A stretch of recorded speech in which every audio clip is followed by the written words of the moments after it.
राजस्य साधका तवेव अनुकंपाय जम्बुदीपा इदागता මහා කාරුණික වූ සම්මා සම්බුදු බුදු පියාණන් වහන්සේගේ උතුම් ශ්‍රී සද්ධර්මයේ පණිවිඩය රැගෙන බුද්ධ පරිනිර්වාණයේ වර්ෂ 236කට පමණ පසු අනුබුදු මිහිඳු මහරහතන් වහන්සේ ප්‍රමුඛ විත්තිය, උත්තිය, සම්බල, බද්දසාල යන තෙරණුවරුන්ද සුමන සාමණේරයන්ද බෞද්ධ උපාසක යන අය සමග පොසොන් පුර 15ක පොහෝ දින අනුරාධපුර මිහින්තලාවට වැඩම කර අප ලක්දිව උතුම් ශ්‍රී සද්ධර්මයෙන් ඒකාලෝක කරන්නට වූයේ අද වන පොසොන් පුර 15ක පොහොය දිනකය.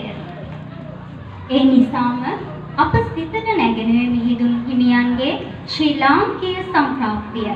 ඒ අසිරිමත් සම්ප්‍රාප්තිය වූ මහින්දාගමනයයි.